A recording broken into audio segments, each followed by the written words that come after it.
Enseigner, ce n'est pas seulement remplir des cahiers des apprenants ou transmettre des savoirs.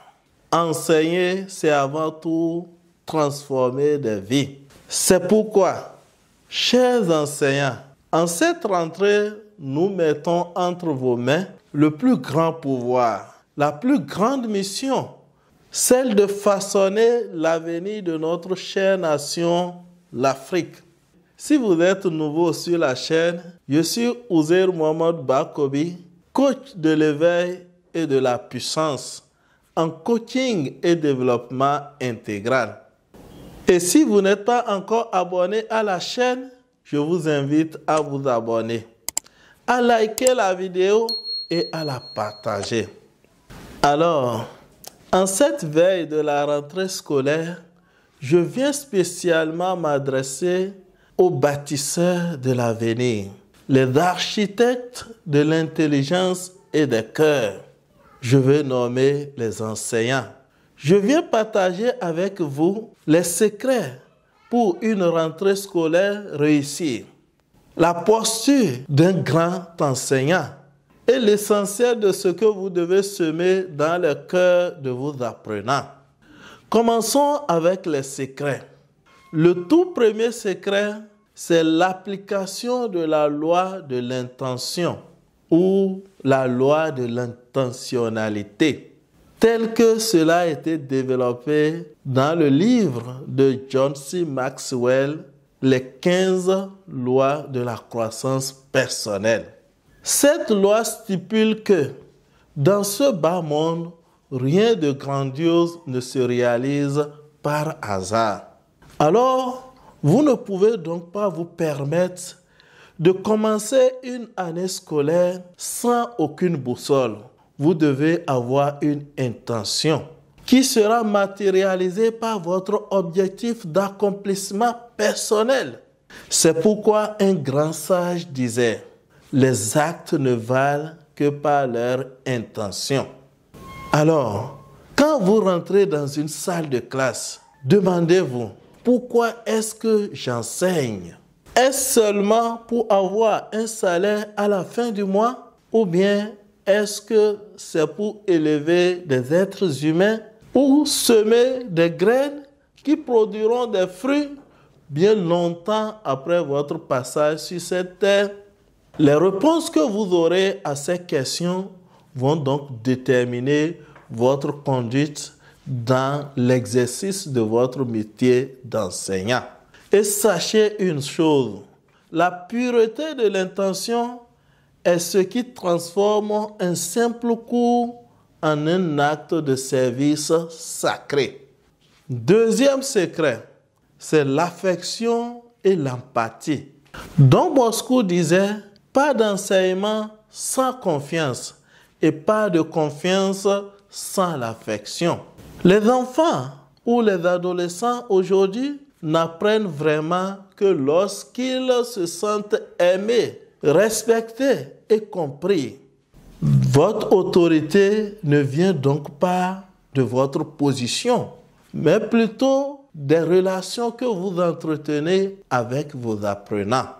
Pour ce fait, montrez à vos apprenants que derrière vos corrections, il y a de l'amour et non la méchanceté. Montrez-leur que derrière vos exigences, il y a de l'espérance et non la volonté de compliquer la tâche ou la volonté de rendre les choses beaucoup plus difficiles.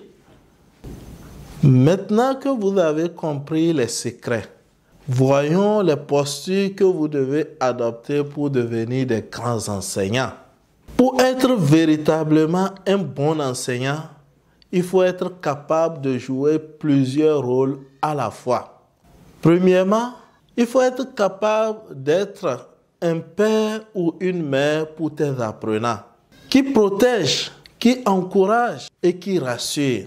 Deuxièmement, il faut être pour tes apprenants un guide ou un commandant, qui trace le chemin à suivre, fixe le cap à atteindre et tient fermement là-bas tout au long du processus.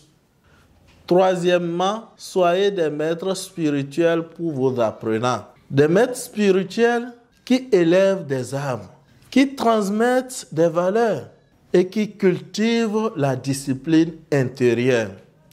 Et quatrièmement, soyez pour vos apprenants des transmetteurs du savoir, qui nourrissent l'intellect des apprenants, développent l'esprit critique et ouvrent des horizons pour eux. Maintenant que vous avez fait ce travail sur votre personne, qu'est-ce que vous devez semer dans le cœur de vos apprenants pour leur garantir la réussite pour le compte de cette année scolaire? Premièrement, vous devez œuvrer pour donner le goût de l'apprentissage à vos apprenants, de sorte qu'ils aiment apprendre même en dehors de vos cours. Ensuite, développez leur curiosité, cette soif de comprendre et d'explorer le monde. Et par la suite, vous devez tout faire pour les apprendre à ne pas craindre de se tromper, parce que chaque erreur est une étape vers la réussite. Alors, au lieu de sanctionner les erreurs de vos apprenants, aidez-les à les corriger. Et enfin, simplifiez et facilitez tout ce que vous enseignez aux apprenants. On n'est pas en train de vous demander de ne enseigner que ce qui est facile. Non, on est en train plutôt de vous demander de rendre facile tout ce qui est compliqué, tout ce qui est difficile. Car si vous n'êtes pas en mesure d'enseigner et d'expliquer la chose la plus complexe au dernier de la classe pour qu'il comprenne, vous n'êtes pas aussi bon pour l'enseigner au meilleur de la classe. Alors, quelle que soit la complexité de ce que vous voulez enseigner, faites tout possible pour l'enseigner de la manière que le plus faible puisse comprendre. C'est ce qu'on vous demande. Mon dernier message pour vous, chers enseignants, retenez que votre mission dépasse les programmes et les examens. Vous transformez des esprits et surtout, vous formez des vies.